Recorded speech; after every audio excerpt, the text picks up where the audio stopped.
as amantes. Então, nessa variante do mito, a Leto se transforma numa loba e foge para a região norte, chamada Hiperbóreo, o país dos Hiperbóreos. Aparece muito na mitologia. Seria o norte mitológico, né? Tem muito... Tá falando Game of Thrones, Flávio, né? Que vem do norte, né? Então isso tem muito a ver com a história mesmo da humanidade. E na mitologia, esse norte é o Hiperbóreo, o país dos Hiperbóreos. Então a Leto, para fugir de Hera, se transforma em loba e vai para o país dos Hiperbóreos. E o Apolo acaba sendo amamentado por uma loba. Então nessa passagem deu esse epíteto dele de Apolo Lício. Aqui tinha um ginásio nessa região chamado Liceu, e acabou que a escola aristotélica ficou com esse nome também, Liceu, que também tem lá em Niterói, né? Também tem um liceu lá. Quer dizer, virou nome. Na verdade, a história é muito parecida, porque, não parecida, mas na região que o Platão funda a sua escola, tinha um ginásio em homenagem a um herói, nessa história aí de jogos, né? Um herói, no sentido humano da coisa, os jogos, né? Conquista seu destaque nos jogos. O herói chamava Academos. E o ginásio, então, e a própria escola platônica virou academia. Então, duas palavras que a gente usa ligadas à educação, que na verdade tem a ver com a mitologia ou com essa conquista dos jogos gregos, né?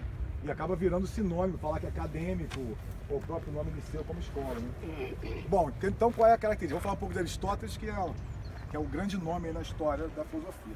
Na verdade, a gente está indo e voltando, né? Então, nos três pensadores. Ontem eu mostrei aquele quadrinho cronológico. Então a gente vai ter Sócrates nasceu no século V, né, 469, e julgado e morto no século já IV, início do século IV, a.C., 399. Nessa época, Platão já era vivo e já era seguidor. Acho que o nome seguidor pode ser usado nesse contexto. De Sócrates. O que significa isso? Que na praça pública e nos outros lugares de Atenas, Platão e outros seguidores ouviam as aulas de Sócrates. Por que eu fiz aulas de Sócrates? Porque a grande característica do Sócrates, quando ele recebe a mensagem do oráculo, que amanhã a gente vai começar a visitá-lo, é de que ele, a frase que a gente ontem trabalhou, só sei que nada sei. Ora, alguém que diz que só sei que nada sei, não pode ser professor de ninguém. Então Sócrates não é professor de ninguém. Professor não é mestre de ninguém. Ele fala isso no julgamento, algumas passagens que a gente vai ver. O que ele diz? Aí é importante conhecer a ferramenta que ele usou com os seus discípulos, que são chamadas ironia e a maiêutica. Especialmente maiêutica é um nome importante, porque maiêutica é de parto, né? Então, na verdade, o que o Sócrates está dizendo, né, com essa história? De que ele não ensina ninguém no sentido de um vaso cheio que passa material, conteúdo para um outro vaso vazio, né? Ele está dizendo o seguinte: o conhecimento, o saber já está com você, e eu sou um parteiro das ideias. Da mesma maneira que um obstetra tira um filho que não é dele, né? O filósofo, o mestre, não o mestre, mas o filósofo, na perspectiva socrática, retira as ideias que não são dele. Então ele ajuda para que os seus seguidores, enfim, os atenienses, né? O Sócrates claramente deixa claro, é uma frase ruim, né? Claramente expõe a ideia de que ele procura fazer isso com todos os atenienses, não apenas com aqueles que são discípulos. Ele fala no julgamento de Sócrates o quanto que, eu já até falei, né? Quanto ele se entende merecedor de um destaque igual aos atletas olímpicos, porque ele fazia mais pela cidade do que os próprios atletas que ele cita. Então, ele não se entende um mestre.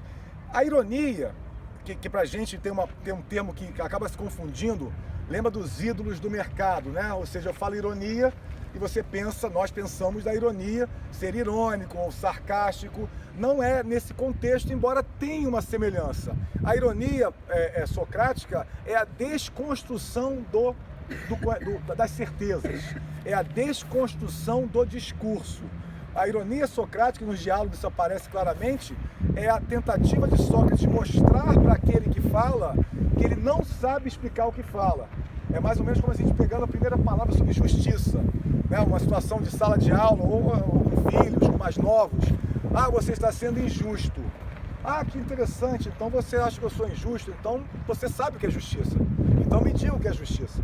E a partir das falas da própria pessoa, ele mostra, através da ironia, que há uma contradição, que há algum tipo de exposição de conteúdo que não está claro para a própria pessoa que está falando. Então, a partir da evidência de uma incerteza do que fala, abre a possibilidade para chegar a um novo conhecimento. Então, esse caminho socrático é que é o fundamental de Sócrates e que vai ser a grande diferença. Não é uma grande diferença porque, né, estão todos na sequência, mas que é uma diferença importante relacionada a Platão, né? Porque Platão já vai falar a gente vai entrar nesse assunto metafísico, vai falar de uma outra maneira de se chegar à verdade no mundo das ideias. Então já tem uma concepção de verdade diferente. Para Sócrates, está dentro de você. Para Platão, também tem alguma coisa com estar dentro de você, mas o exercício não é do parto, necessariamente. Então tem uma outra concepção que a gente vai trabalhar. Aristóteles é o mais científico, podemos dizer, né? Aquele que vai discordar de Platão em algumas coisas e que vai dar prosseguimento ao pensamento platônico naquilo que Platão foi mais superficial ou não tão elaborado. Então é um discípulo, como eu venho falando, exemplar, porque é capaz de não só discordar daquilo que não está bem estruturado, como também dar continuidade, melhorar a fala do seu professor. Aristóteles nasceu em 384, em Estagira, uma cidade perto de Tessalônica. Você falou Tessalônica, né, outro dia? Bem ao norte do Mar Egeu. Então, nem Macedônia ele é, na verdade, porque essa cidade não era, quando ele nasce, não estava sob domínio macedônio. Mas em seguida acaba caindo no domínio macedônio, por isso que na história ele aparece como sendo macedônio, para alguns.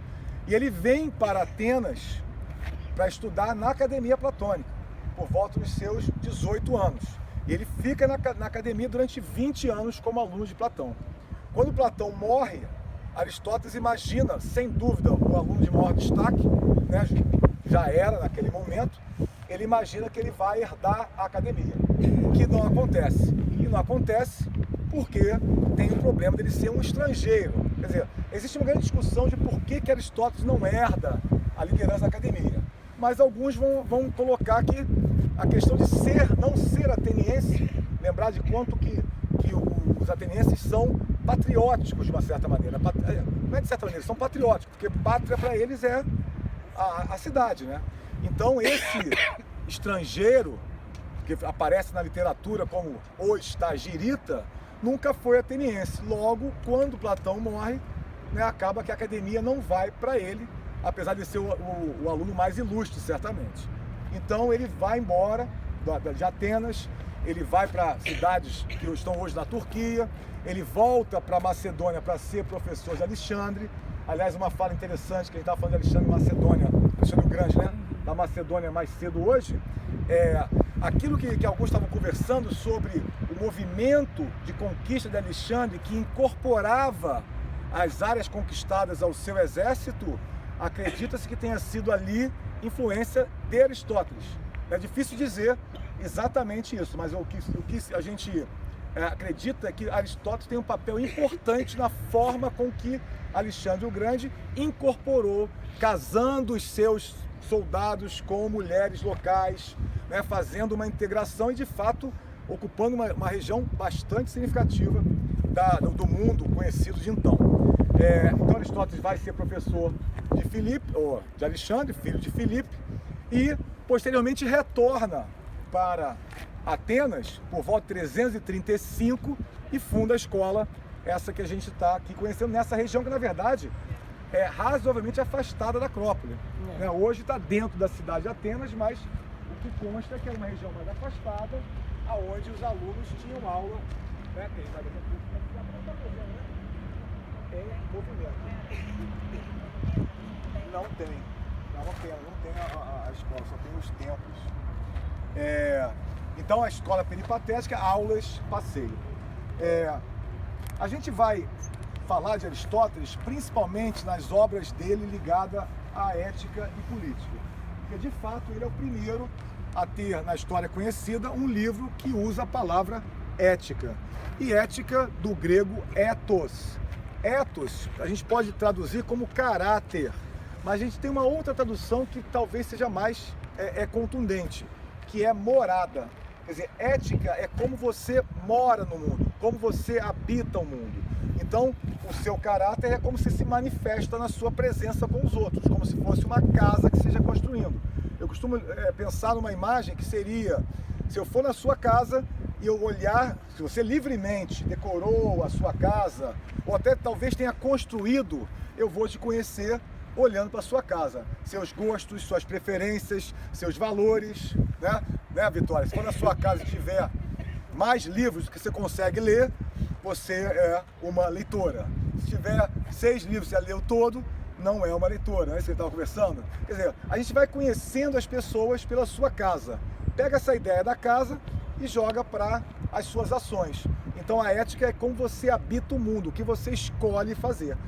Se você fala em escolha, significa que a ética só tem sentido se você está escolhendo, né? Ou seja, a ética, o eixo base, a pedra principal da ética é a liberdade de escolha. Se eu faço alguma coisa sobre forte coação, um cenário, talvez, né, de eu assaltar um banco porque estão ameaçando a minha família, esse assalto não seria adequado colocá-lo dentro da ética, porque você tem uma coação que impede que você escolha.